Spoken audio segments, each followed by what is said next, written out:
ce que tu crois être en fin de compte ton caractère, tes réactions, tes blocages et tes choix venaient peut-être d'une histoire plus ancienne que toi, pas d'un manque, pas d'une faiblesse, mais d'une loyauté invisible à ta lignée. Et parfois tu te demandes pourquoi je répète la même chose ou pourquoi les choses se répètent de la même manière, pourquoi je porte tout toute seule, pourquoi j'attire toujours le même genre de personnes. Mais si ce n'était pas toi, mais un héritage émotionnel qui cherche encore à être vu.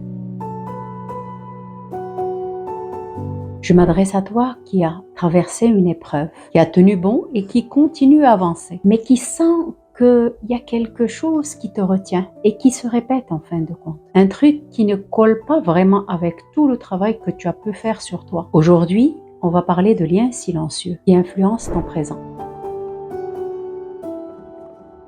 Alors qu'ils appartiennent au passé. Dans cette vidéo, je ne vais pas te partager des exercices ou des gestes tout prêts, ni des phrases prêtes à l'emploi, parce que ce que je vais te partager se trouve à un autre niveau, celui des mouvements invisibles que l'on porte sans le savoir, de ces loyautés silencieuses qui traversent nos familles depuis des générations. Et parfois, ce n'est pas notre peur, ni notre fatigue, ni notre schéma. En fin de compte, c'est quelque chose que notre âme répète. Et elle le répète tout simplement par amour et par loyauté, par fidélité à ceux qui ont vécu avant nous. Et aujourd'hui, je vais te partager 3 histoires de 3 femmes que j'ai accompagnées. Rania, Lina et Samira.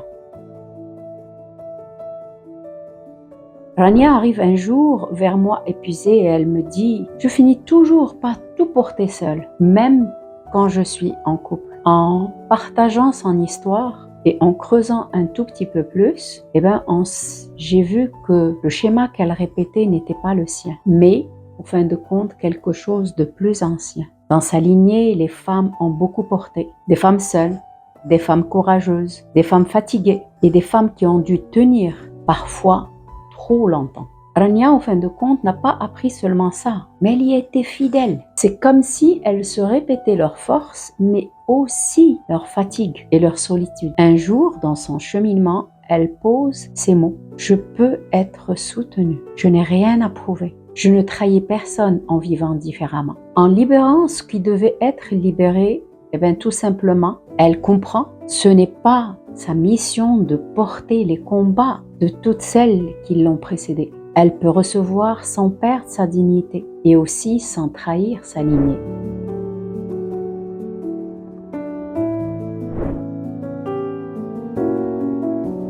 Lina, quant à elle, en fin de compte, elle changeait tout le temps les entreprises, mais retrouvait toujours le même profil de chef, dur, autoritaire, humiliant. Et elle me dit...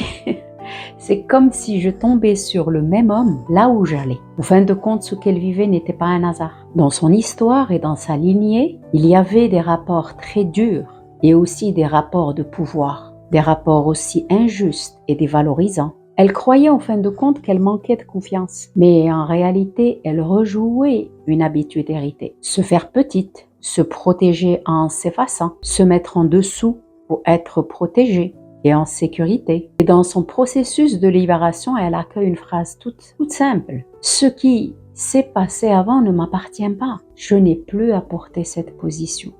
Et aujourd'hui, je peux me redresser et avancer. » C'est un mouvement intérieur, pas une décision mentale.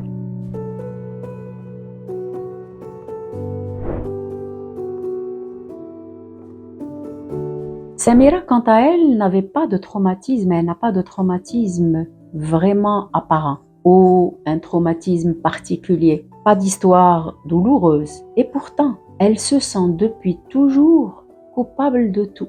Et elle me dit, j'ai l'impression de déranger et de prendre trop de place. Je ne comprends pas pourquoi je ressens ça. Ce qu'elle ressentait en fin de compte et ce qu'elle ressent n'était pas à elle. C'est ce qu'on appelle une loyauté du non-dit. Dans beaucoup de familles, il existe des secrets. Un enfant oublié, une histoire cachée, une honte, une exclusion, un silence trop lourd. Et une descendante, souvent hypersensible au clan, porte ce poids comme une compensation. Samira portait le silence. Elle portait en fin de compte ce qu'on ne dit pas. Elle portait l'exclusion de quelqu'un d'autre, sans le savoir. Et le jour où elle a compris, elle s'est dit, et je me rappelle quand elle m'a dit cette phrase, ce n'est pas à moi. Je veux enfin vivre ma vie sans avoir à payer pour une autre. Et en se libérant de ce qui devait bouger en fin de compte, quelque chose se calme en elle. Elle respire, elle se redresse et elle ne s'excuse plus d'exister.